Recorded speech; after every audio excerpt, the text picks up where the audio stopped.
Hello. Okay, thank you so much. This is Brother Benson, and I'm here still waiting for my panelists to come so that we can have a conversation this evening. There are quite a lot that has taken place.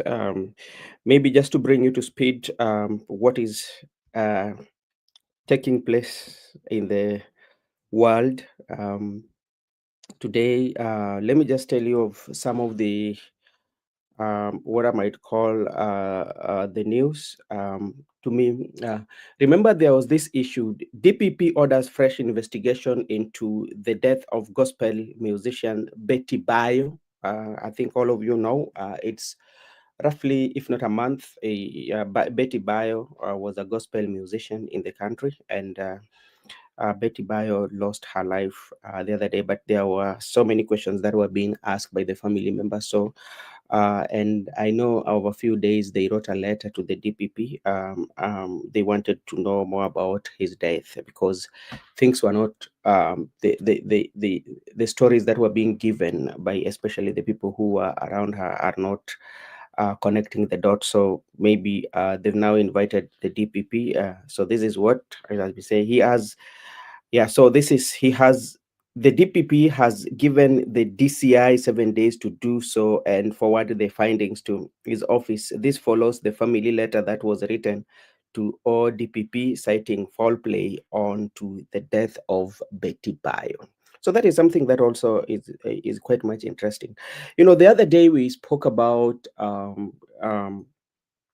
Ojuang's father. That all of you know what happened to the teacher Albert Ojuang, and how the Gen Z came out and voiced their concern, and it became a matter of national conversation. And this is what is happening. This is from Ojuang's father. Meshak Ojuang, the father of the late slain teacher Albert Ojuang, has lamented saying, Wakenya haswa vijana wa Gen Z na waomba mnisaidie kama mlivyo poza sauti hadi dunia ikajua kuwa Albert ameuliwa. Kuna mchezo naona inaendelea hapa, wanasema kesi haiwezi kuendelea bila CCTV footage, in hali wanajua vizuri kuwa ndani ya jela hakuna CCTV. Hiyo namnukuu babake Ojwang.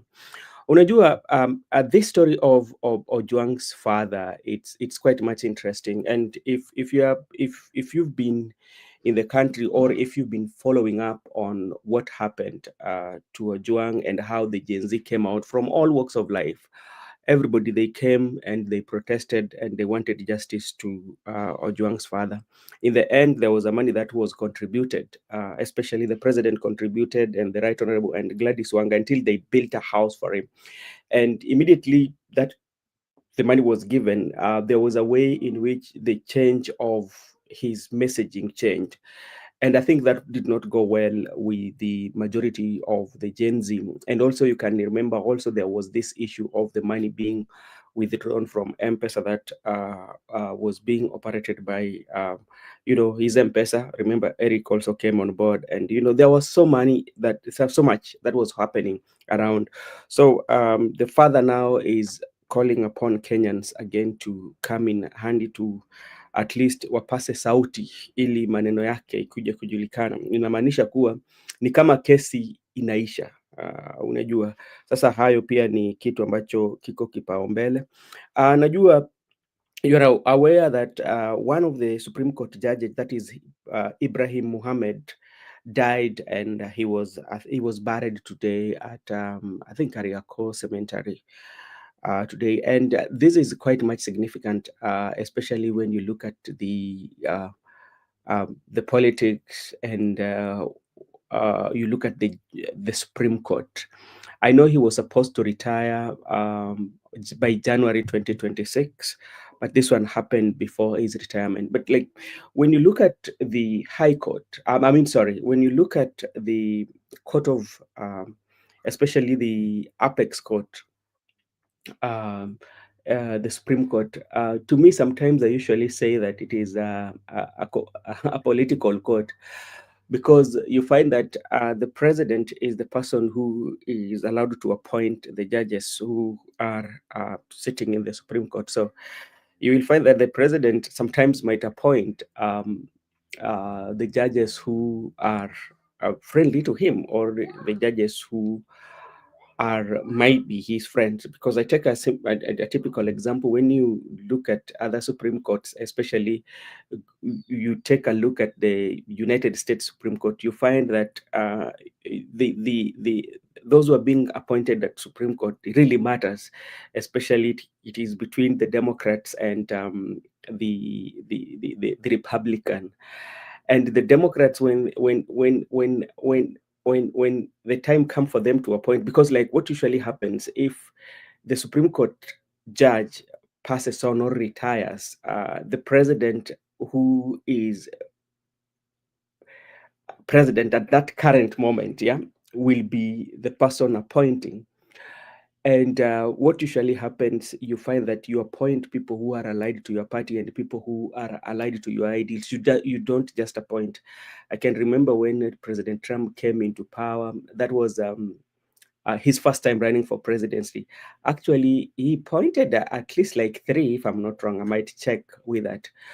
And it was a big issue because it was a very big issue, and the Democrats actually were not very happy with it, because like they brought in complaints, especially from the judges that were appointed, because I know he appointed one lady and two gentlemen. And especially his first appointment actually was supposed to be done during Obama administration. When he was on his way out, he appointed another judge there, but like the Republican did not uh, approve or allow even to have a sitting in the Senate to approve his appointment. So what happened is that when Trump came in, he had that opportunity, and that's how he found himself, appointing. So when you look at even in our country, especially, you look at the Supreme Court, because like Supreme Court, most of the time, it deals with election, and especially, I know it deals with other matters, but when people usually take a keen interest of it is especially when people go for petition, especially to do with election. That is when it is so much people focus on it. But we'll see what will happen. And remember, we are just we are almost in 2026. What does it mean? It means that we need to have a Supreme Court judge. So that will be the opportunity for President William Ruto to appoint any judge, a Kenyan. But all in all, I know it is usually influenced politically. So that is something that will play part in it. Let me take this opportunity also to welcome Judith Karuitha. Let him contact Ruto. This is the problem when you receive a blood bribe money. Why should then Gen Z get involved now? He is his own comes back, and let Ojwang dad ask the help. Yeah, it is true. Uh, uh, I don't know how now to frame this because I can remember, it all walks of life, especially all the Gen Z from all walks of life came and really protested about. They wanted to know what happened to Ojwang. We saw the CCTV that came from Bagadi Hospital. We saw, or we read, the people who were taken to court, including the OCS, is it Talam? And we know there was also IG. Lagat was being accused of the person, but now the court process cannot go or cannot proceed. I mean, like they cannot be proceed because the footage has not been provided. So the family, especially the father, is requesting, or is giving his consent to the Gen Z to come out and at least hype or waongelee hayo mambo, ndio wale ambao wanahusika wapate kufanya vyema, kesi iendelee.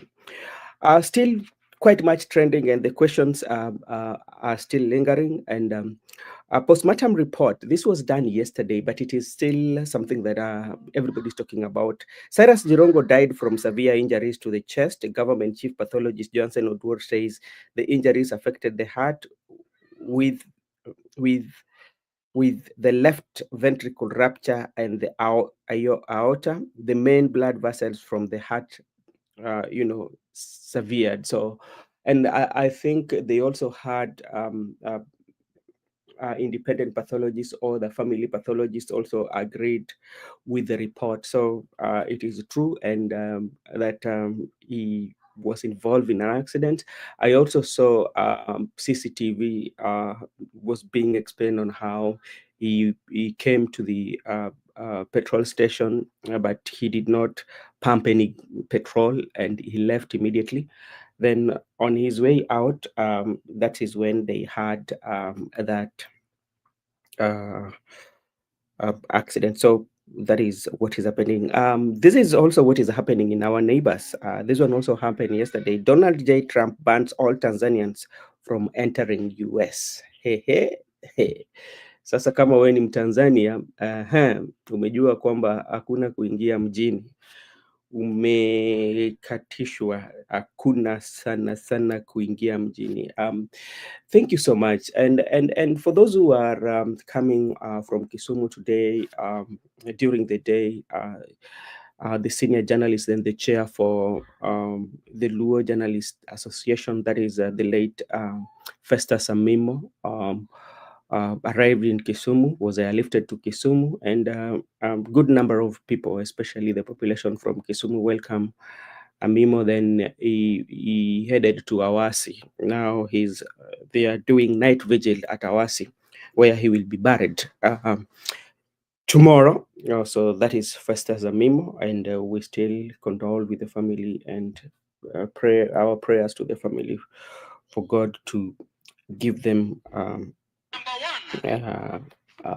strength to go through what right now, to provide them with the strength to go through, with their the death of their son. I also saw a video surfaced, especially from Amimo's mother, the day when Amimo bought him some good couches, and the mother was very happy. And despite all that is being written about Amimo and all that happened, the stories that people are saying, but there's another side of Amimo that we saw, especially how he surprised the mother.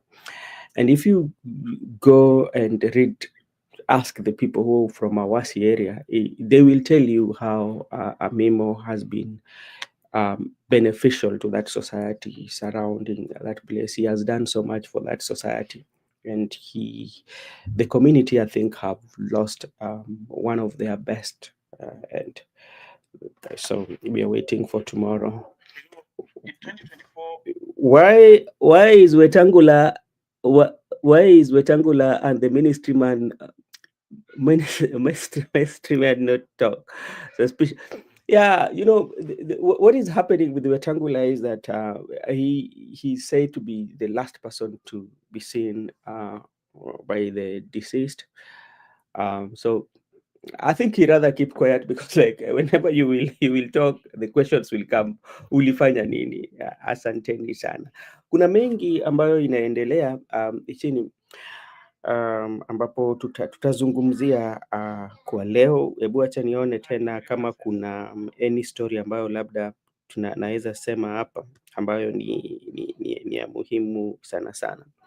Okay, thank you very much, everyone who is watching. This is Brother Benson. I'm still waiting for my brother so that we can come and have a conversation of today about what happened. But let me go to or do a recap on what happened on the Luo festival, the Penyu Luo. I mean the Luo nation, in English, if I may say.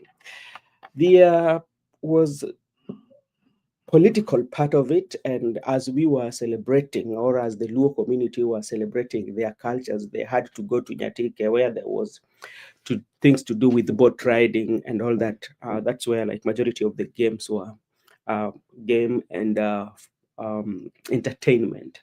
But there's something that came out and which relates to ODM, and this begs the question: what next for people like Edwin Sifuna, Babu Owino, Otsosti, and other members of ODM who are not in the same line of thought with Oburu Odinga, Gladys Wanga, Mbadi, and all those who are supporting the broad-based government? What is next for them? That is something that um, is quite my. Yes, okay. There could be a reason for that. Brother Benson, I saw the elders doing funeral rituals for CJ. CJ, I didn't know that Luo culture is used everywhere. Yeah, yeah, there are, and if you are very keen, though they did not show it. Sometimes what usually happens, especially when the body comes, when the body is brought home, one of the things that usually happens is that he cannot pass through the main gate. They will have to pass the body just besides the gate. That is how it works. But there's so many rituals that are being done to the dead. um, Mukuru houses handing over 2 term. Yes, Laban niliona hayo, nikaona anauliza kwani hii ndi nyinyi mmejenga, hii ndi nyinyi nimejenga. But even if they were being handed over, maybe those are the people who bought them or the people who will be paying back some money. Affordable housing is one of the good ideas, and good projects that president will be remembered with. But at the same time, there are so many questions that we've always asked about affordable housing that until today, we've not received those answers, Ben. And I don't think at any time soon we will get those answers. So Laban, as they are being handed over, we still have those questions with us. We need to know more about the affordable housing, especially when it comes to the ownership. That is one. Secondly, when everybody is being deducted, what about those who are not deducted? Because there's also what we call the purchasing power. When we talk about the purchasing power, is that there are people, or for example, I can talk about the Kenyans who are living in diaspora, because what we know, those houses that they will be bought. Yeah, you can buy them as Kenyans. That is what is there, so that you buy them. Now, what about those who are living in diaspora, or those who are in diaspora and they have the purchasing power? They can purchase the houses without paying taxes or without being deducted as a tax. So so those are some of the questions that we need to to to get the answers. So, and is a good project, and we cannot say no. But if those questions can be answered, our people's worry is that, Laban, is that when a next, or if a new government or a new regime, just in case, capture power, it means there are so many litigations that will follow. Because one, the land ownership, that is something that will follow. Secondly, the deduction that is taken, and the people are still paying. People will go to court and ask for refund, especially of their money, especially, and it will be government a big time. So because those are questions in the public domain, Mr. Laban Musiani. So if you can come and clarify that, then that one will be okay. So that is that. Now let's dive into what happened, especially at Penyulo yesterday or the day before yesterday. The leaders were there, all leaders, especially who talk about the governors for the Luo counties. All of them were there. That is include Ochila Yako, includes James Orengo. I did not see Anyang' Nyong'o. I don't know, but there was a representation of the same. All the Luo uh, governors were around, and who is who in the Luo community. And this one provided a platform for those who have a divergence view, especially when it comes to the ODM and everybody. And that's where they air their issues. I can remember Orengo at least still maintains and gave caution that before we, the Luo community, get into the agreement, they need to investigate more and come up with a clear structure. In the process, Badi really disagreed with Orengo, you know. But what we need now to ask ourselves, especially like Laban, because like from the speech alone of Oburu, as you know, Oburu, he's the ODM leader, party leader, as we speak right now.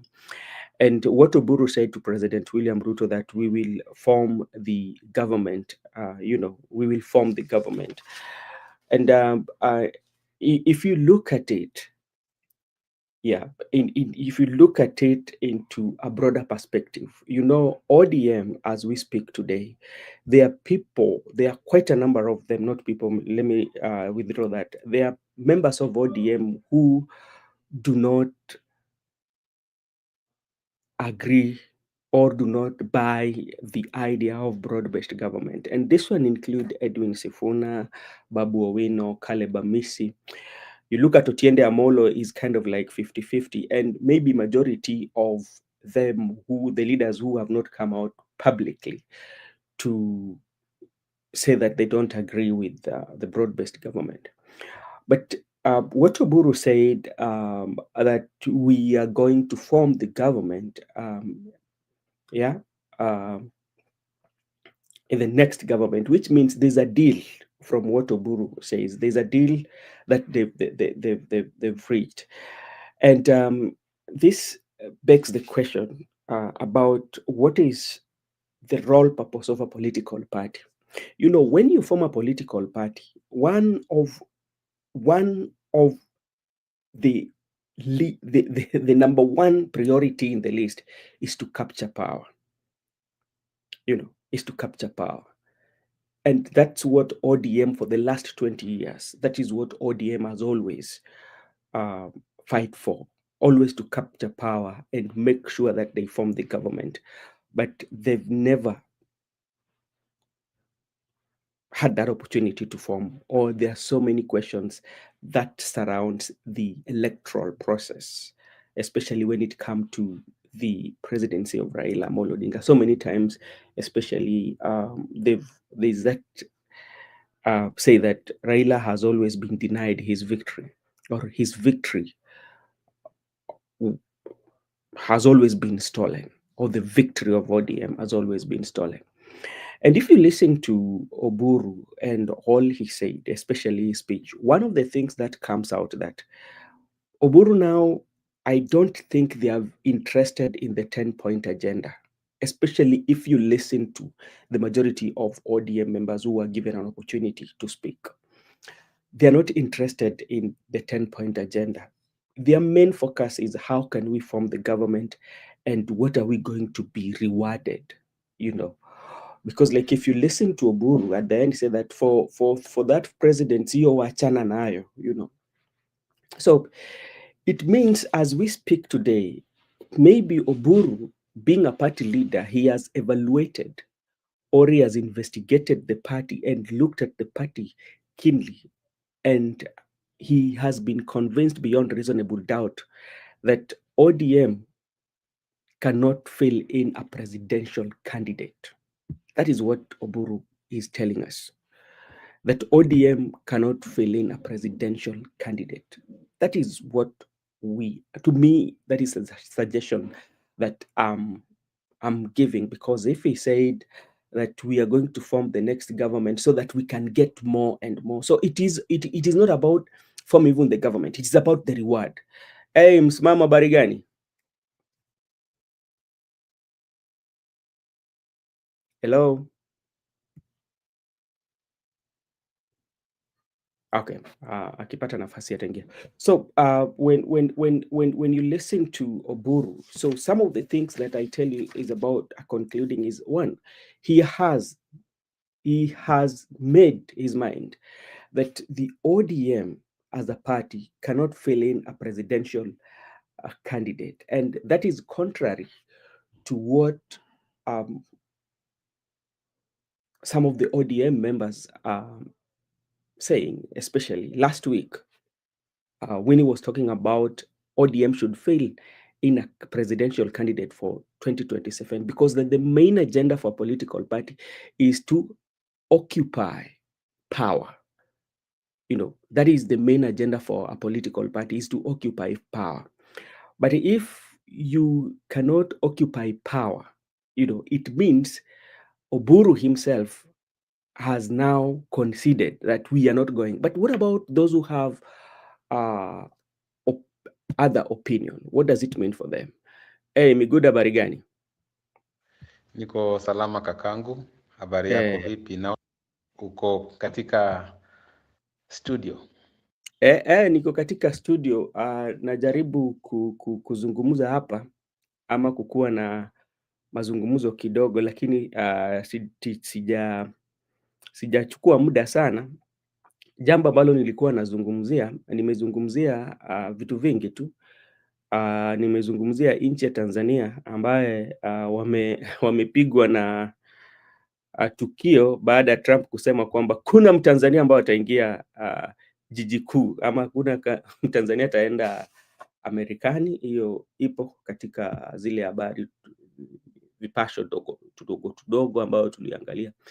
Jambo la pili ambayo pia nimezungumzia sana sana mwanahabari ambaye pia alikuwa ni mwenyekiti wa wanahabari ambao wanatoka eneo la Luo Nyanza, mwenda zake CJ,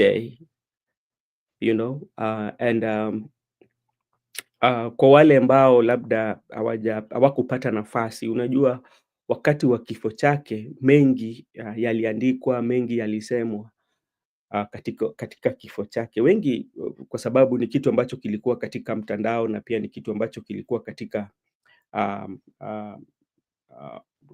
nyao za watu wengi walikuwa wanazungumzia. Lakini kama wale ambao wamepata nafasi kukuwa naye karibu, ni mtu ambaye alifanya mengi kwa jamii yake, na ni mtu ambaye hata katika familia yake, nilikuwa naambia mandugu zangu hapa, kuna kanda ya video ambayo alinunulia mamake viti ama tunaita coach za saizi. Mama alifurahi sana. Mama alishindwa kuonyesha furaha. Ndio maana nikasema tunaweza andika, tunaweza sema, lakini alikuwa ni mtu ambaye ako na maisha yake ingine ambao ilikuwa imejawa na mazuri katika mji pale ambao alikuwa anaishi na katika na hata mafamilia yake. So hata saa zingine tukiandika pia tujaribu pia kuandika yale mazuri ya mwenda zake.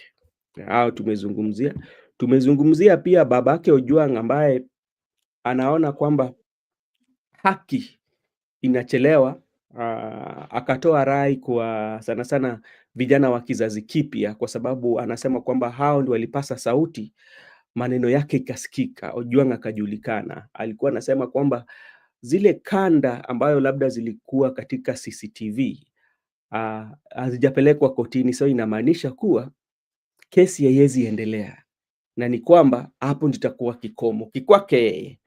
Sasa alikuwa na warai vijana wa kizazi kipya tena wachomoke, wazungumzie hii maneno, ndio hawa watu wasikie, ndio kesi iendelee. Hiyo pia tumezungumzia. Naona pia ndugu yangu Msimamo yuko pale, na hapo ndio sasa nikakuja kuzungumzia mambo ya Oburu, kwa sababu kulingana na Oburu anaona kwamba lazima wataungana wakuwe katika serikali ya muungano ikifika 2027. So hayo tu kwa machache, labda kama uko na kitu ya kusema. Asante sana kakangu. Kwanza ningependa kutambua kama yule mwenye amechukua nafasi yake na kufika katika studio. Mm. Vilevile ningependa pia kutambua rafiki yangu Msimamo, na hapo hivyo niko na uwezo ya kuona marafiki wetu hapo katika comment section. Nimeona rafiki yetu, ndugu yetu Gudia, pia nimeona rafiki yetu, ndugu yetu Laban Misiani na wengine. Kwanza kabisa ningependa kuzungumzia mambo umesema kuhusu mambo ya nchi jirani Tanzania. Unapata hapa katika studio yetu tumewahi zungumzia mambo ya haki za kibinadamu. Na tulisema ya kwamba iwapo unaweza kuwa yule unatenda mabaya kwa binadamu, unakiuka zile haki za binadamu, kipole kipole tu hivi, mwishowe sheria itakupata. Na hata kama umechukua muda kiasi gani ama hata kama umechelewa, kuna ipo siku ambao sheria itakupata kwa kona. Sasa wale marafiki zetu jirani, leo hii mimi ninasema tu nafurahi kwa sababu tumeonya Wakenya wengi, haswa hata rais wetu tumemwonya, na wale wenzetu ambao wanakeuka zile haki za raia, ya kwamba unaweza fanya hizi vituko, lakini kuna siku sheria itakupata. Juu hakuna mtu yeyote ambaye ameruhusiwa kiulimwengu kuchukua maisha ya binadamu wenzake. Kila mtu akona ile haki ya kuwa hai, na vile vile hakuna mtu yote, hata awe polisi, akona hiyo haki ya kuchukua maisha ya mwenzake. Ya pili, ningependa pia kutuma rambirambi zangu kwa yule mtangazaji Festus Amimo, ambaye leo hii ako katika boma lake huko Awasi. Unajua hapa Awasi ni kama boda, na vile vile alikuwa yule mtangazaji hodari, alikuwa anapendwa na wengi, lakini yote tisa ningependa kusema alikuwa amesaidia jamii.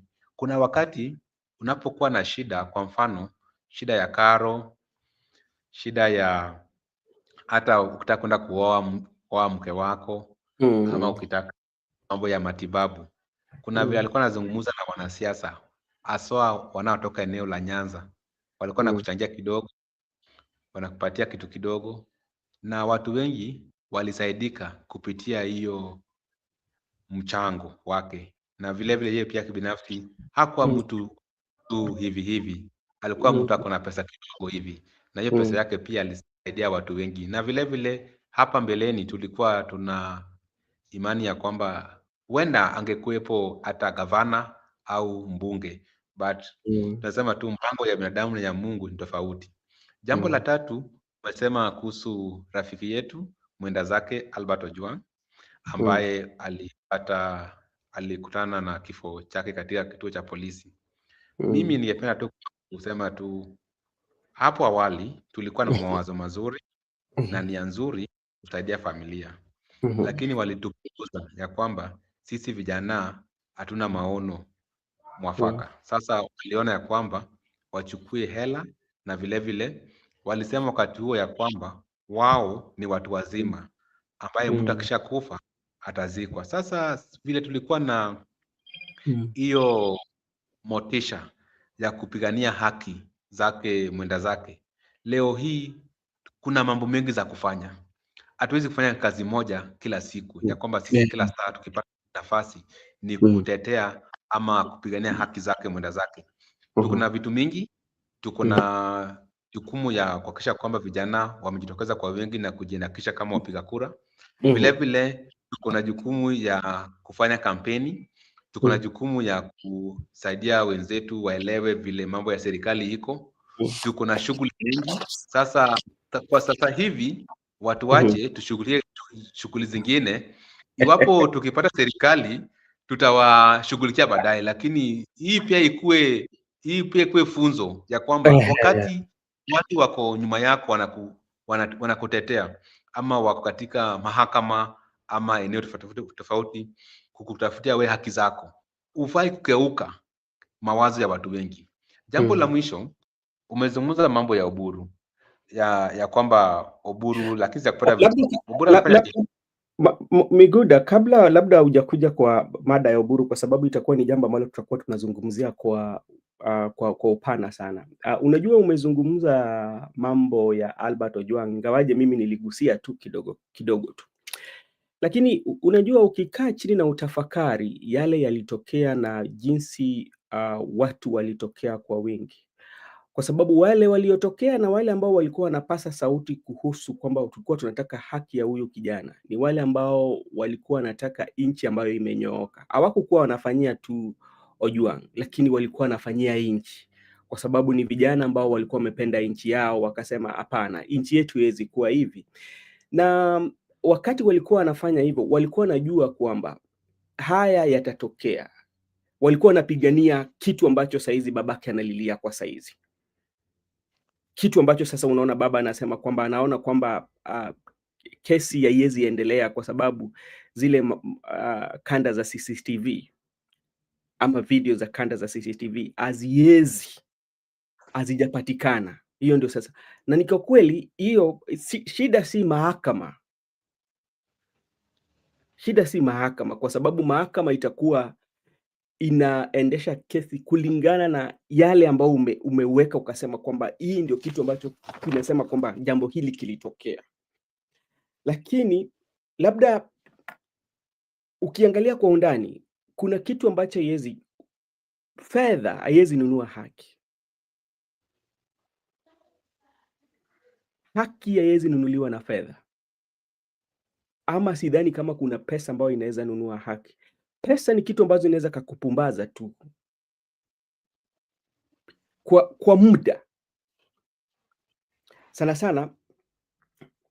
Unajua, wakati maneno kama haya yametokea, hata wakati wa Kenya ambao walikuwa wametokeza kuchanga, hawakukuwa wanachanga kwamba labda hii itakuwa ni suluhisho ya jambo ambalo limetokea. Hapana, ni ile kuwa Wakenya walikuwa na kuvuta machozi, wakachukua lile viatu chako wakaivaa wenyewe.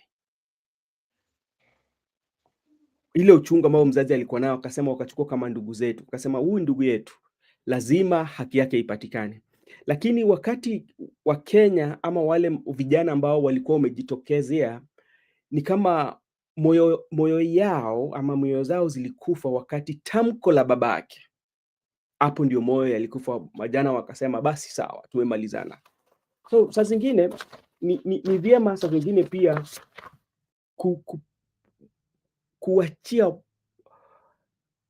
sheria na wale wanapigania haki ichukue mkondo wake. Usijaribu kuweka labda kizuishi hapo mbele. Sasa saizi mtu alimjengea nyumba, si ni Governor Gladys Wanga. Wakati hiyo si kuna machakula, wakati ambapo kesi ilikuwa inaendelea, kuna chakula walikuwa wanaleta pale. Mimi nasikia kana kuna wabunge walikuwa wanaleta vyakula pale. Ilikuwa ni vyakula na ulikuwa unarembeshwa. Siku ya kuzika walikufanyia zote. Haiwezi nunua haki. Hiyo ndio jambo nilikuwa nataka kusema. Hapo umenena vizuri. Ndipo hata mimi nimesema iwapo niko na jukumu ya kutetea na pia jukumu ya kuhakikisha kwamba nimepigania Wakenya kwa haki zao, lakini kuna wakati pia unasema kama Wakenya walijitokeza kwa wingi na wakakubaliana kwa kauli moja kwamba tumalizane na hii maneno once and for all, lakini unapata wale ambao tunaita katika lugha ya kimombo victims, ambaye alikuwa wazazi wake hawakujiunga na Wakenya. Leo hii saizi tuko na mambo mengi sana kama nchi ya kutatua. Ile wakati tulikuwa na nafasi mwafaka na pia mahakama zilikuwa tayari kuwasikiza hao wazazi na mahakama pia ilikuwa tayari kuwasikiza wananchi. Na wakati huo tulikuwa na ushahidi ya kutosha. Kwa mfano, una zile kanda za CCTV ambao zilichezwa kutoka Mbagathi, hospitali ya Mbagathi, na vile vile uliona pia polisi hawakutoa kanda za CCTV katika eneo la Central Police Station. Wakati tuko na evidence overwhelmed ya kuhakikisha kwamba kufunga hawa majamaa, ndipo unapata sasa hapo tena kuna story ilitokea, mara gavana wa Mabei, mara babake, mara 2 million. Sasa hizo sarakasi, sisi pia ni watu wazima, sisi pia ni watu ambaye tuko na fikra. Hatuwezi fanya jambo moja kila mwaka ama kila siku. Vile nimekuambia, mambo ni mengi hapa nchini na mambo ni mengi sana. Hata saizi kwanza katika hizi tuko likizoni, kama kwa mfano kama mimi niko likizoni, lakini hata saa hizi unapata kwamba kuna vitu mingi nafanya kabisa kabla nikuje katika studio. Hata kuna mpango mengi kabisa kuanzia leo mpaka tarehe 1, mambo ziko mengi, unakutana, kuna mikutano hapa na pale. Unajua pia vijana wadogo wanaanza siasa zao saa hizi, tuko na vitu mingi tunafanya. Sasa hatuwezi tena kuacha vitu zetu ambaye ni faida kwa nchi ya Kenya tutatue shida ya mtu mmoja. Ingawapo unapata ya kwamba shida ya mtu mmoja ni ya sisi sote, lakini wakati huo tulitokeza kwa wingi kuwatetea, lakini walituangusha kama familia. Sasa hizi tungesema wangoje kwanza tupate kenye tunatafuta, alafu baadaye tutakuja kuwatetea. Lakini saa hizi pia watu wache pia tutetee vitu zingine ama watu wengine, ili si ati wao pekee ndio tunafanya kazi yao. Mimi si ati naongea kwa vibaya, lakini unakumbuka hapa tu tulililia hiyo wakati, Wakenya wengi walilia sana. Unapata wananchi walitoa machozi wakasema, kwani hiyo 2 milioni ni pesa ngapi? Si tungewachangia kama wananchi? Kwani hata kama mngesema 10 milioni si tungewapatia, lakini tupate haki. Sasa sisi ni kama wanatuona tu kama watoto na tumepita. Sasa ningependa kusema tu hii iwe funzo kwa Wakenya ya kwamba wakati wananchi wamejitokeza kwa wingi na wakati tuko na ushahidi ya kutosha, usiangushe wananchi. Okay. Asante sana Miguda kwa hayo. Ni jambo ambalo inafaa tuzungumzie na mi pia nataka kurai maviongozi, kwa sababu mi nadhani nakumbuka vizuri gavana wa Homa Bay Wanga alisimama na babake Ojwang akasema kwamba haki itapatikana, na kwa sababu yeye ni kiongozi ambao alikuwa amesimamia mpaka kujenga nyumba, nadhani inafaa pia yeye achukue kipaumbele, akuwe kutafuta hali ya haki, amtetee huyu baba, amwambie basi ile haki lazima ipatikane, kwa sababu yeye ndiye alisimama. Hata kwamba pesa, yeye ndiye alikuwa amesema pesa zilipitia kwake, ile kitu ambacho kilisema wazi wazi. So hiyo ni jambo ambalo lipo sasa. Miguda, kuna maneno ama katika jana sherehe ya tuseme kwamba yalitokea kule Nyatike ambapo rais alihudhuria. When president attended the Luo festival, first of all, he was coronated as a Luo elder, and this is something that I always question. The coronation that usually happens, because the other time it was Museveni, and today it was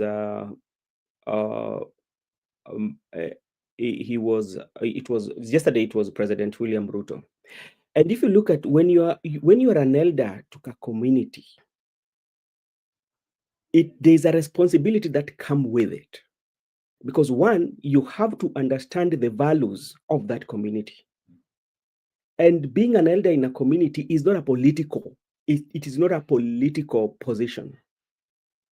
It is, I can call it, it is like a community court where there are so many issues that are being addressed, ranging from what is affecting our community. For instance, let's say that, for example, like right now, we would say that when you go to the Luo region, there's something to do with the leadership, because like the leaders are not speaking in one voice, because it's a community thing, So that is one, and maybe if they're not speaking in one voice, because like you have to bring them together, not to speak in one voice, to let them give space for each and every leader to speak their mind, And being an elder is also, you're a counselor to the community. You counsel the community on issues that are emergence issues, and so that is what we call being elder.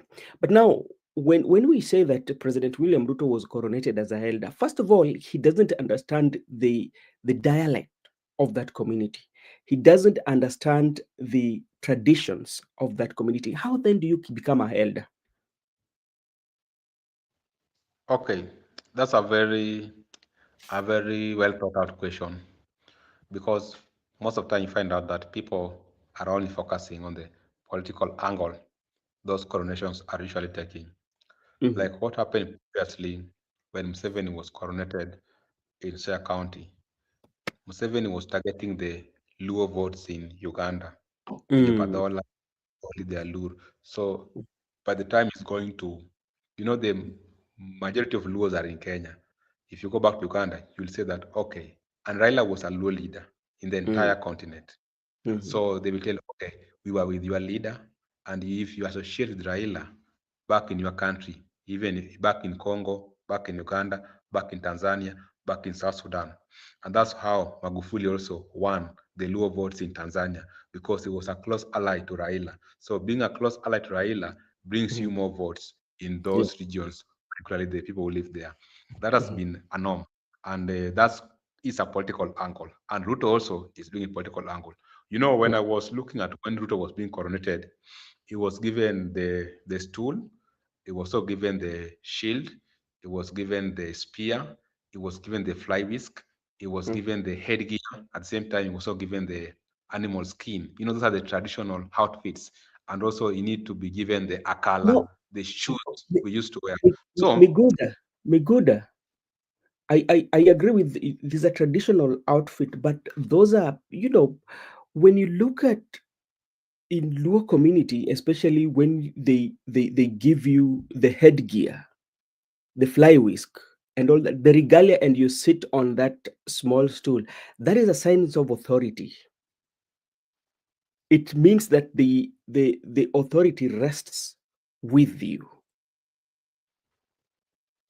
Yeah, despite the fact that it's a traditional gear that they usually put, but you can find that in the elder, when you look at the in the group of elders, all of them can be elder, but there's one person that will be coronated to be a spokesperson. The leader of all them will be given that stool, because that stool is a sign of authority, and the shield also is a sign of authority.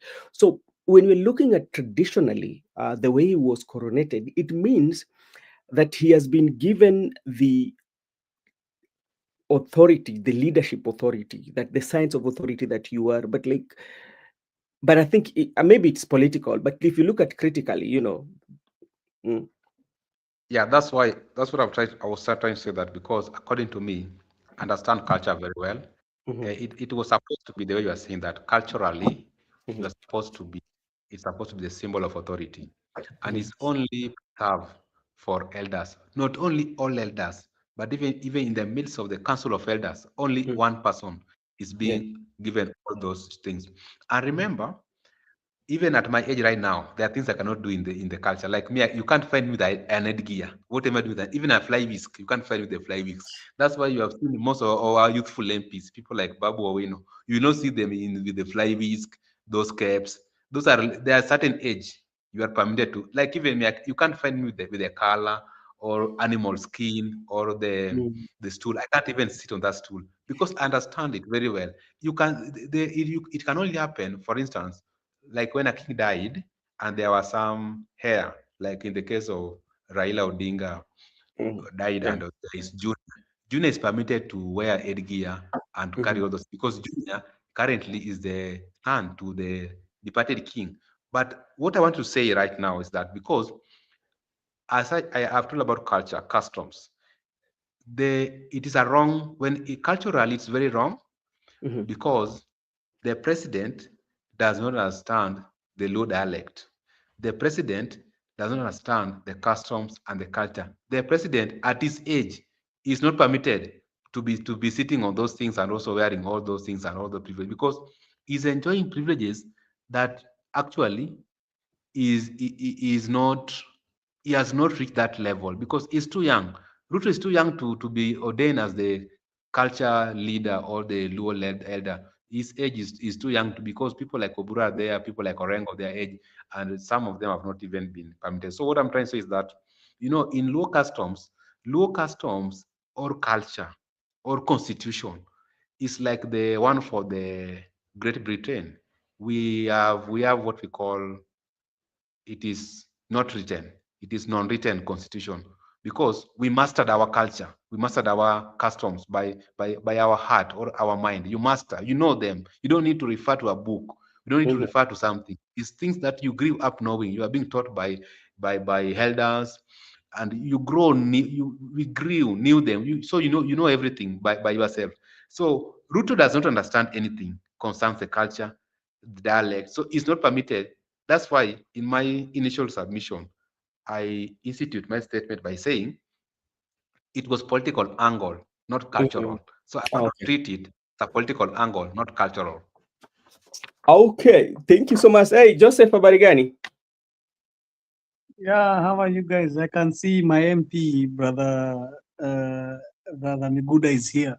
You know, I'm calling him Mheshimiwa nowadays. He's Mheshimiwa. Quite anyway. Oh, Ishimiwa, man. Yeah, he's Okay. Mheshimiwa. You see, even the style of facade he has is The, so. the people who are coming to transform Kenya, right? Yeah, we need the young leaders like the Mhm. likes of Akina Miguda to transform this country. I really like it. That's why I'm calling him Mheshimiwa. I'll call him Mheshimiwa till he becomes the Mheshimiwa indeed. Okay, thank Sitamuita you. sasa Miguda. Miguda si jina mzuri sana, muita Mheshimiwa. Miguda Mwesh. tumeanza kumuita Miguda, so ni Mwesh. Okay. I want to comment on what Miguda has said, that they are customary or what he was saying. So he's talking about Luo custom. It's like a British. It's like the British. They don't have a constitution. I want to tell him also our customary law is same like you as Miguda. We don't write it on stone. We have it been transferred from elders to us. So I think it's the same thing. Maybe I don't know for others, but I think it's the same thing between us in our customs. Okay, thank you so much. And if Miguda, I don't know whether if you come to the area of Kanyamkago, just to let to give you, there's something that is called I just I thought of it here. It's like the person Kanyamkago clan, especially in Uriri constituency, is a very big clan. So they usually have one person that usually speaks on their behalf. And the other day they coronated that person, is called Owino Denyi, used to be a councillor during the Kanu regime. It can be called Ogai, somebody who speaks on behalf of the community. So, and it was so traditional, and they don't just give it to any other person. When, let's say that when his time will come, and like it is like if he dies, that one cannot be taken out of him. If only he dies, that is when like they can look for another person who comes from that clan and they can coronate them. So and what Joseph has always, you and Joseph have said, some of the traditions, African traditions, they are not written, they are oral, and they used to be conveyed. It was oral to the ear, and they are mastered, and they were mastered. So what happened, it's about political, but it is not cultural. And you've seen several times they're being coronated to be elders of Kaya, blah blah. You cannot be elder in almost three three three communities. Anyway, that is just by the way. Joseph, are you still there?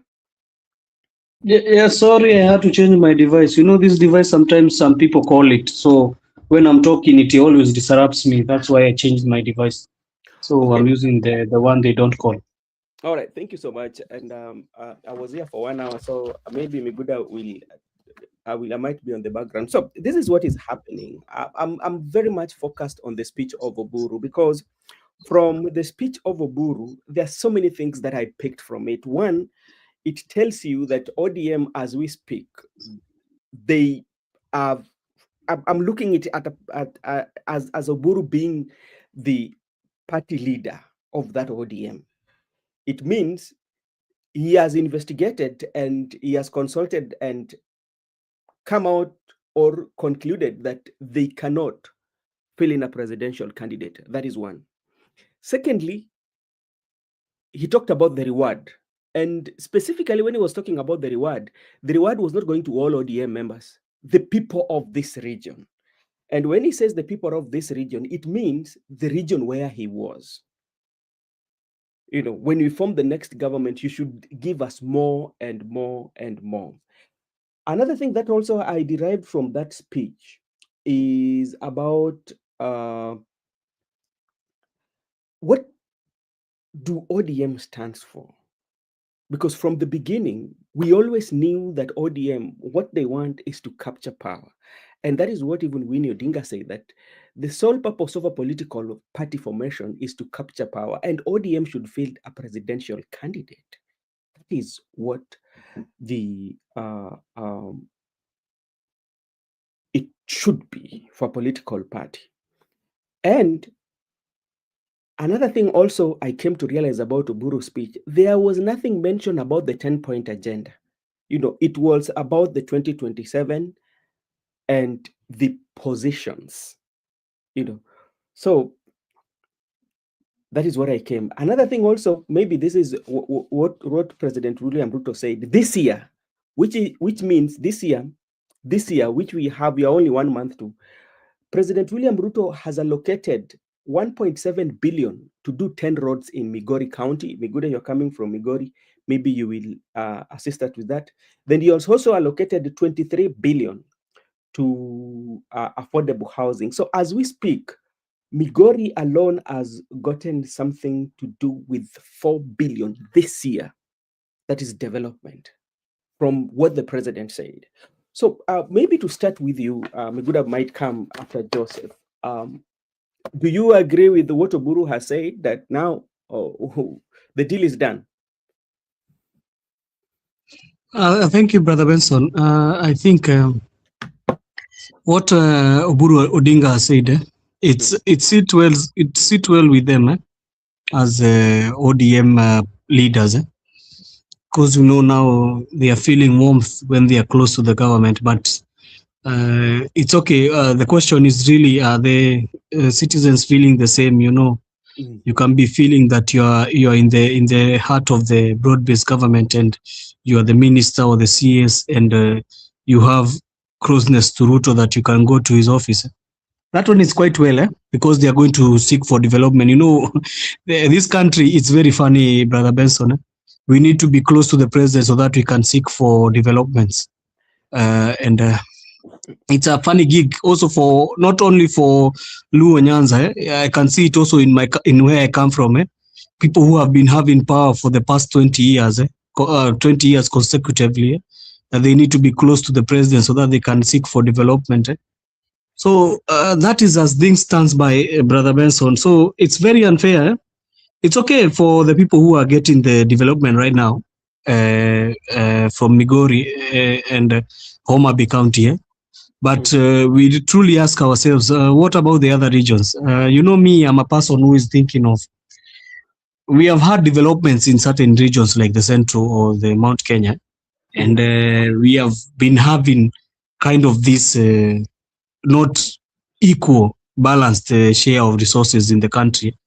And it's good if your leaders are the ones who are going to go and seek for these developments. And the problem is, how are they going to go at it at what Raila Odinga's last comment was? Because his comments were, we are going to field a candidate from ODM.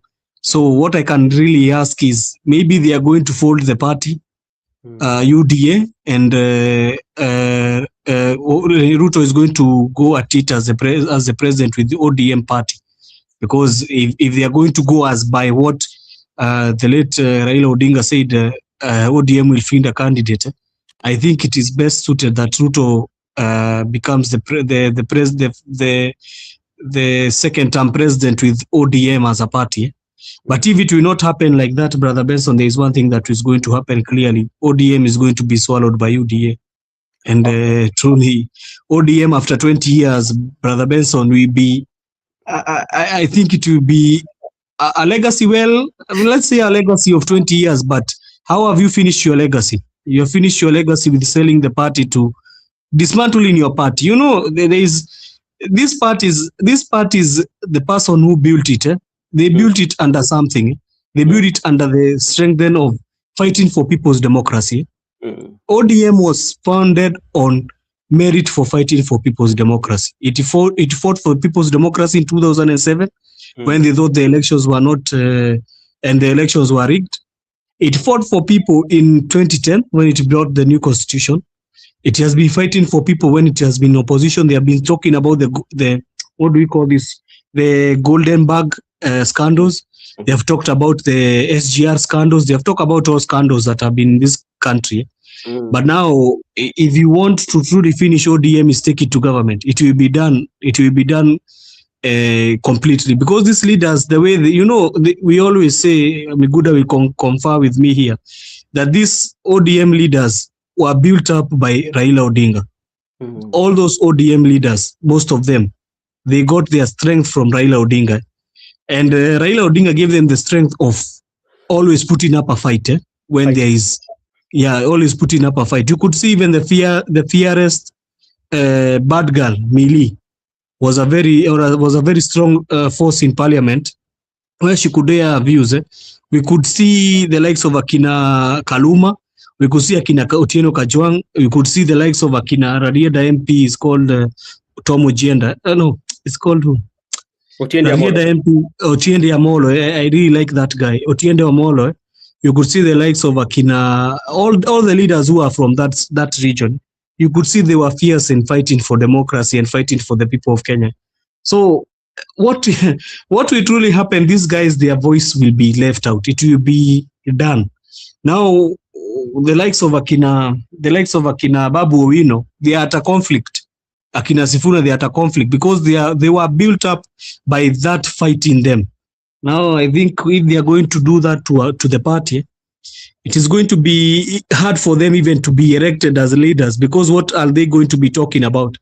When you try to campaign in 2027 and the opponent who is campaigning against you is going to bring a rap sheet of the things that you have not done, what are you going to try and come and tell them, apana, tunachague serikali sijui? That at that time you could fight and say, baba anatuambia tuende hii direction, hii serikali imefanya hivi na hivi. You could even campaign on those grounds. Most of the people, even in Mount Kenya, most of the people came to power through abusing Raila Odinga the loudest, and that is how they came to power. Now in Nyanza, they came to power because of fighting against the government. That was most of these leaders. And if they could be seen that they could fight against the government with so much just, so Raila Odinga was bringing them very close and also giving them nominations, most of them. Now, what do you tell me about the likes of Akina Junet Mohammed? Because I'm hearing even they are saying that they are not going to continue being an MP in Suba. He needs to go back to Northeastern so that he can become an MP there. You see, it's becoming a headache to them. But it's okay. It's everybody has a democratic right. They are feeling that now it's best to support the government because development is coming. It's good. Fight for your people so that development can come. Even the Mount Kenya leaders were fighting for their developments to come. If they will be in the opposition, they'll still be voicing out their voices. So it's not about ati watu wakishindwa election ati ni kama inakuwa ni big deal.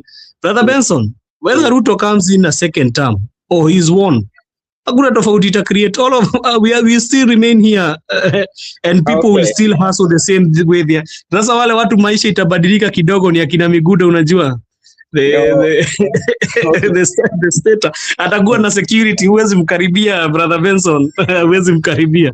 But all these other things will be much okay. And there is something you asked in the last. There was something you asked about. I wanted to comment about it. There was something you asked about development, and Brother Benson, I heard we are being told we are going to Singapore, and I don't like to kill our dream. That is a good dream. It's a good dream, by the way. And Kibaki came with a dream called Vision 2030. It was a very good dream. So even Ruto can have his own dream. But the problem is, how can you visualize that dream when you are still having corruption and all this? People are not fighting Ruto's dream. We are not fighting it, by the way. It's a very good dream and it's a very good vision. But the problem is, how will you go at it when you still have corruption? You still have all these things, theft in public offices. You still have people who don't want to work for the people.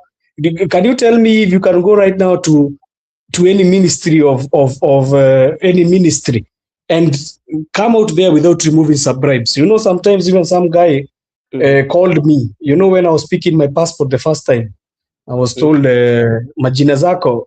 You know, I only have 2 names in my ID. That is a shocker. I only have 2 names. Kuna kitu ili happen nikakataa kuingiana vizuri. So that guy told me, I called me and told me, sasa fulani Joseph, ninaona sasa siwezi kupatia passport yako. Passport yako imekataliwa. I asked him, passport imekataliwa, why? Your names haziko sawa. You need to go. I don't remember. He told me I go to which offices in Upper Hill. So I told him, okay, wanasema hivyo, so lakini tunaweza pata kanjia, unaweza nipatia kama ngiri 7 hivi.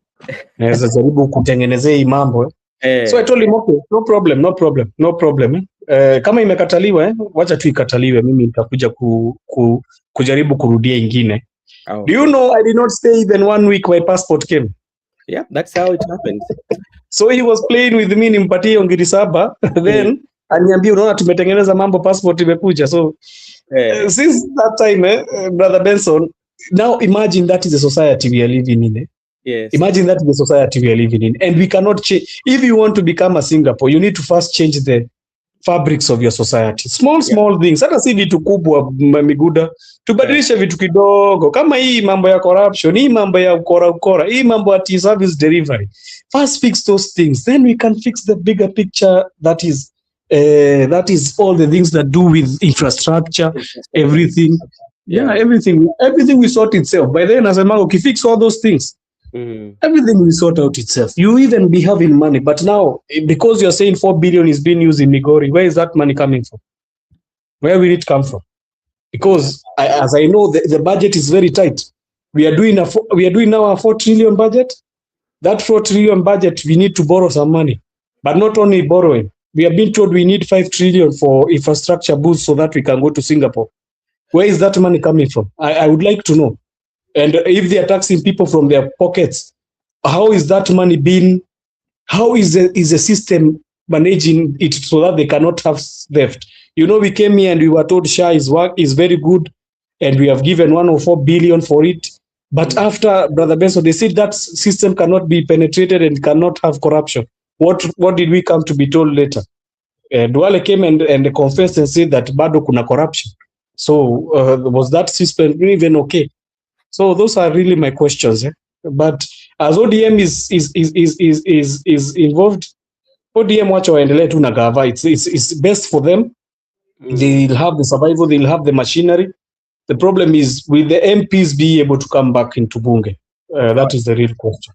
All right, thank you so much. And there's something here that at Douglas Kibogong was telling me at Brother Benson. Benson, this year financial year ends in June. Yes, I know that. But if you listen to the president, he said that this year, the 2020 where we are, he has allocated 1 point for the roads and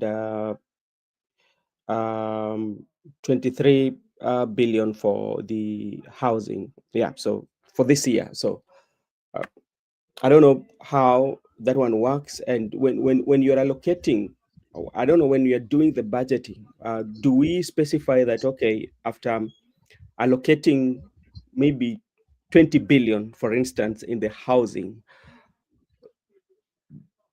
do you say that even out of 20 billion that we have allocated for housing, you in the budget, you be very specific and say that this one is going to Migori, this, or you just wholesomely we can say that in the housing project we've allocated 20 billion.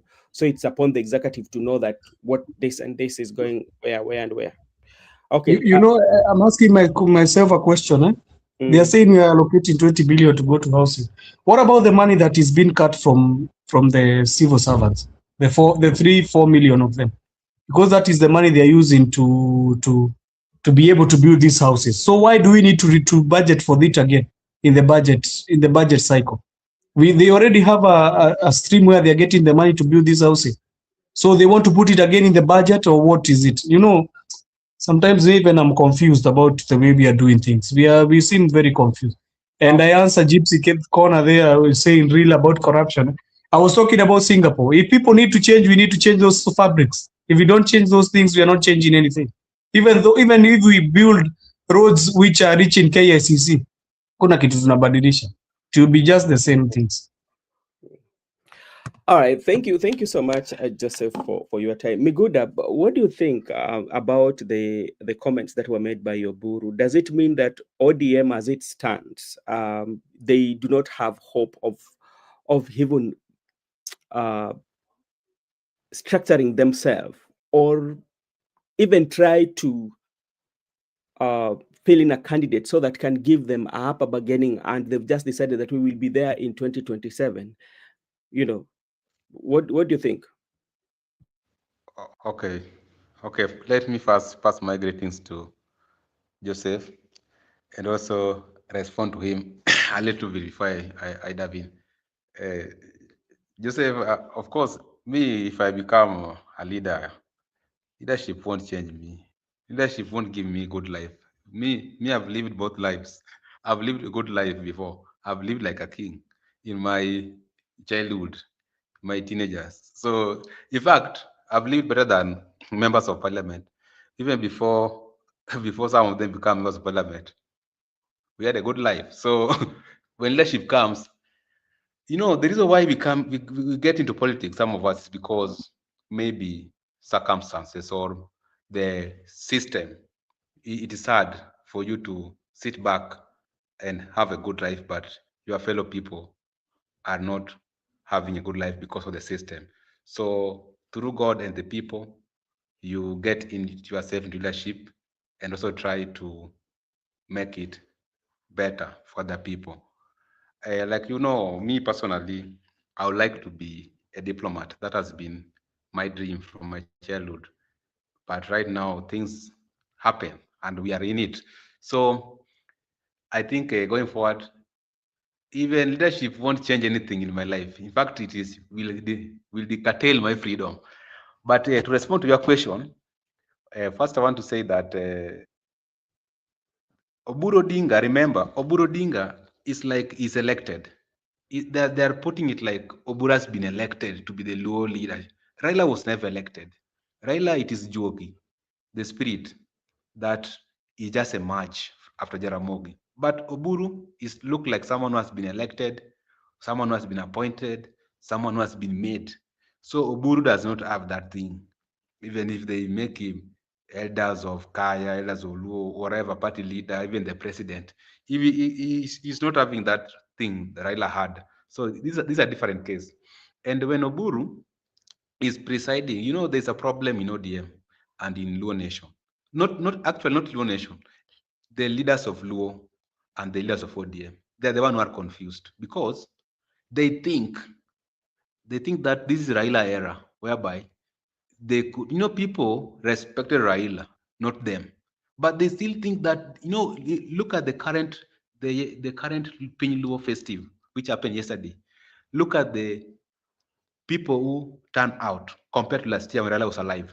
What happened at Jaramogi Oginga Odinga Stadium at Siaya with what happened at Timlich Oinga? They are quite different. People number when Raila was in the show, but in the absence of Raila, people never turn. So these people still think that people love them. People used to vote for, like you have mentioned, Millie, even Junet. They could only be elected because of Raila. Without Raila, no one will elect them. And if that is how Oburu is arguing, that because we are, not we, it is them, the few, the leaders. And watch this space. If it's a matter of President Ruto swallowing ODM or Ruto swallowing Ruto will not swallow the Luo nation. Ruto will only swallow the leadership of the Luo and will swallow the leadership of ODM. As a people, already there are two things. Voter apathy. People will not turn out to vote in large number. Number two, as a people, we cannot get instruction from 20 people. Who is who? Someone is speaking today, this one. We need a proper structure of guidance. We need to take instruction from one command center. and that command center is normal. So right now, the Luo people, we understand them. If they don't like you or don't like something, they don't have to pretend, even if you give them money, what Ruto is doing to them. You can give money to some few people, then they will question. There are some people are saying they cannot follow Wanga. There's some people are saying they cannot follow Buru. There's some people are saying they cannot follow Rengo. So until that time, people will sit together and decide on the leadership, or Allah will just emerge automatically. But this one for Oburu, to me, is like someone who has been appointed, who has been imposed to people. Because we respect him as an elder, we can give him a listening ear. But on how we are going to do our things, that's now personal. That's what I've told you. I want to conquer with Joseph. Joseph talked about the people and the leadership. It is true. You can think that you have taken the people, but you have taken the leadership or the few people. But the people, the real people, the mass movement, those people went to receive Jacom at JKIA. Those people have not gone. It is only few who have gone to Ruto, but the people are intact. Because that's why we are saying vote apathy. If you see people not turning out, it's because they refuse to be swallowed. So I can just say that. Okay, but Miguda, the people. But when Oburu was speaking, when you listen to the speech was in two categories. One, he was speaking as somebody from the lake who is leading the lake, as somebody that has been given that mantle to lead the lake. Secondly, he was also speaking as our ODM members. So, and when he says our people, our means like where they are. So where does this one leaves people like Sifuna, Babu Owino, or leave about Babu Owino? Let's say, where does this one leave people like Sifuna, Caleb Amisi, Anthony Kibagendi, those who are not from the Lake region but subscribe to ODM? Okay, I got your question. So you understand that in ODM is not a local party. ODM used to be a national party whereby we had people like we have said, Sifuna, Caleb Amisi, even people from the coastal. So when a party leader has just concentrated on a particular region, that people from the lakeside, it shows you that it's bargaining for the community. You want to use the community unity for the strength of the community to bargain, which is not the case to me, because you want to prove a point that I'm now the Luo leader. Of course, he is the Luo leader, but he is appointed. What I'm trying to say, he was made by a committee of ODM. So he was proposed, he was made. But a Luo leader is never proposed. A Luo leader is never appointed or elected. He emerges. That's why I'm telling you, he can just persuade the president and other people that we, as the community, we want to bargain on this basis. But what about the real people? The real people here, I mean, when I talk about the people, not only Luos, because ODM is of many tribes. It composed of many. So when you select a community, going to bargain with it at the table, in the pretense that I'm the leader of the Luo community, which is not the case. He's not the leader, according to me. Me, I understand. I know when Luos loves you, I know when Jogi descended on you, I understand. I feel it from my heart that actually this is my leader. But Oburu is not my leader. Oburu is not a leader in that region. It's just circumstances that has made him to be where he is. But the real spirit has not descended on him. So we are waiting for the right time, the spirit to descend on the right person. So what I'm trying to say is that by him bargaining with the community and also trying to decline other people, ODM is strong when we all come together. And the strength of ODM has always been not only Luos, but also the coastal, lawyers, and other region. That's why when we talk about unity, we need to bring what we call inclusivity. You bring everybody on board. You can't preach unity, then you select your community. At the same time, you are preaching unity, then you are not comfortable with uprising your leaders. That's why we are saying as a young people, without any fear of contradiction, we are saying without any fear of any consequences, that if these people cannot listen to the people, if these people cannot listen to us, we have nothing to lose.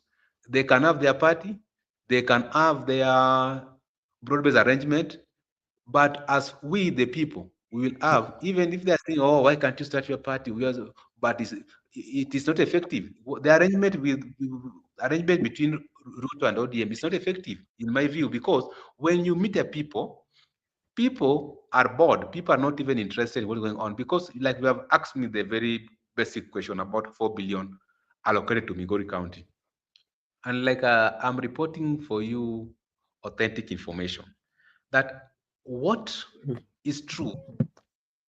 I've seen the effect of 900 million. The 900 million which was allocated for the stadium actually is ongoing. There are certain roads which I know by the names which were allocated and they were mentioned. Up to now, those roads, there is no contractor. Then when we asked the CS for the treasury, because he's a friend, what's going on here? It responded to us that let us wait for January. You know, the other time he told us it will be on August. Today, when we meet, he told us that, okay, wait for January. So according to me, it is the government does not always speak the truth. There's some propaganda in it. So if they say 4 billion, maybe it can be 2 billion. But what I can authoritatively report is that 900 million I've seen is very effective. But from my view is that there's system currently by the ODM people. They think that people love them the way people love them when Raila was alive. That's not the case. All right. Thank you so much. Mr. Yaga, habari ya wewe? Brother Benson, I wanted to add something on what Okay, go ahead. Miguda said. Mm. That is exactly what you are seeing in Mount Kenya. You know, people don't understand what you are saying. In Mount Kenya, in 2013, we saw somebody being coronated as a leader of the Kikuyu, not the Gema. People say Gema. There is no. It was the Kikuyu party, Kikuyu side. Embu, they had their own people leaders who they were calling like the likes of Akina Joe Nyaka, and the Meru had their Kiraito Murungi. So the thing that Miguda has said about was it Joy, or he was saying what was the nini? There's something they call that one the spirit that he was saying, the spirit that he was saying. Ours in our name, maybe we call it the Mudegi. And the Mudegi is given to a person who is always customed and always given the leadership of the community. Leave even about presidentialship or something. It's custom the community. And that is what truly happened to Uhuru Kenyatta. But that one never happened to Rigathi Gachagua. Rigathi Gachagua took it politically. He did not take it as the way Miguda is saying here.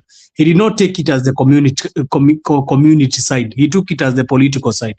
Yeah. You can be taking it as the political side, but you're forgetting that you need to be. That's why you hear when Nani is talking, Gachagua, you hear him saying that I'm an elder in the community. Do you hear him saying I'm a leader in the community? He cannot say I'm the leader. You always hear him saying kingpinship, but you never hear him saying that I'm the definitive leader. He'll say I'm an elder in that community. And nowadays you see him giving praises to Uhuru Kenyatta, because still that thing, the Mudegi itself, is still at Uhuru's side. Until when it is going to be relieved. I know even if they do whatever they do, their politics, there is one day where it's going to come and they are going to coronate the Mudegi to somebody. So there is was there.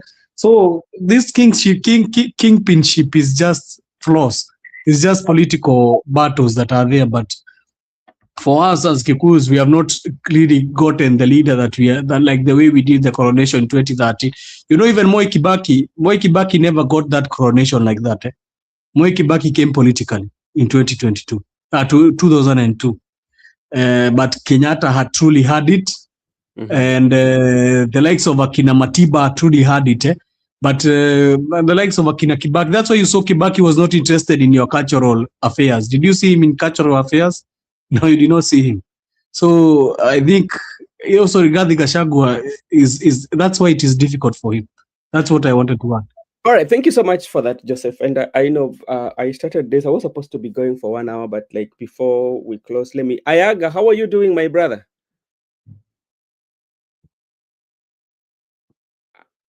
Ayaga.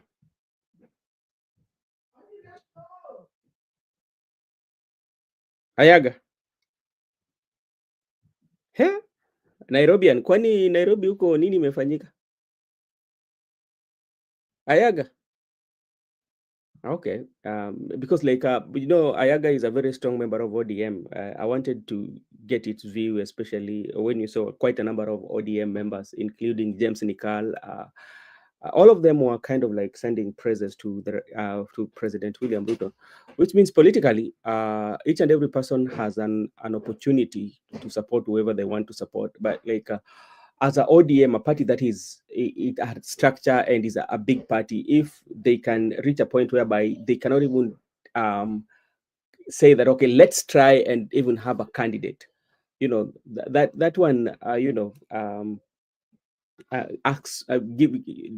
leaves you with so many answers and questions that you are asking. So, Miguda, okay, Ayaga seems to have gone. There's something wrong with him. Miguda, maybe if you can say your last remark, because like there's somewhere that I need to go, and tomorrow we will be here for maybe an hour. Then on Saturday morning, I think I will be with the Mzalendo and Joseph on the recap of the news for the week. Okay, let me appreciate you for hosting this show, and also appreciate Joseph for coming to the show, Ayaga, Msimamo, and our good friends at the comment section. We'll meet tomorrow, and then of course maybe Monday, because Sunday we are also not. I'm held up somewhere. See you, Bravo Benson. We'll communicate later. All right, thank you so much. And Kevin Makobura is in Machakos, is handling some issue. He will be here tomorrow. Actually, he might be hosting tomorrow, so Kevin Makobura will be very much around. Joseph, I know I'll see you tomorrow, and I know on sana sana ya ile ya Saturday morning inakuwaga mzuri sana kwa sababu ile iko na a lot of time and is usually very very brief, short news. So ndakuona hiyo siku. Sawa. Yeah. I'll see. I hope I'll have time. I'll come and we'll deliberate on issues. I want to also thank the people in the comment section, all of them. Yeah. And good EIC, she's very angry with Gladys Wanga. Ningemwambia tu aende asimame huko Homa Bay. Naona amekasirika na yeye sana, nasikia hataki kuongea na Gladys Wanga. Hataki kuona Gladys Wanga. If you are angry with somebody, mtu anaendaga unachukua hiyo kiti unaanza kukampeni. Mnapatana unyo kwa unyo, unaona kama utashinda hiyo kiti. Maybe before we wind up on something that is quite much very important, and this is something to do with opposition. One thing that opposition should know, and I've been very very keen and studying the strategies that actually Ruto has put in place for the opposition. I know Kalonzo. The only fear that President William Ruto right now have is Kalonzo fever. That is, I think, like that Kalonzo ticket is one that maybe it gives Ruto like question mark, and how should I deal with it? But it is upon the united opposition, if they really want to compete with President William Ruto, if they really want. President William Ruto is not a candidate that you can take on one time, that you want to wait until the last minute. Politically, No, that is. I think the problem with the united opposition is just one thing. They are not united, it seems. Yeah. If they'll get into one item and they start even showing who they are going to have as their leader, I think they can be able to marshal up. But now, if you're hearing things being talked left, right, and center, I don't think the center can hold. That is the problem. Joseph, this is Ayaga, I want to give you a few minutes because like I'm almost winding up. This is my issue with the opposition. Some of them are claiming that we cannot put our cards on the table so President William Ruto will know, or whoever will know. there's nothing that we don't know about all these political leaders who in the opposition. There's nothing that you cannot tell me about Kalonzo that I don't know. There's nothing that you can tell me about Rigathi Gachagua, Matiang'i, and all these political leaders that you want to wait until last minute for you to compete with President William. We are just giving our opinion as a political platform and as a media platform based on how we've seen Ruto campaign and his political strength. Ni kama mtu unaona mtu mwenye ashakuwa gym kwa muda mrefu alafu wewe unakuja siku moja unataka ku wrestle this person. It cannot work, because now when you look at President William Ruto, the narrative of Singapore is kicking in everywhere. Is something that people are keeping on mentioning. Ayaga.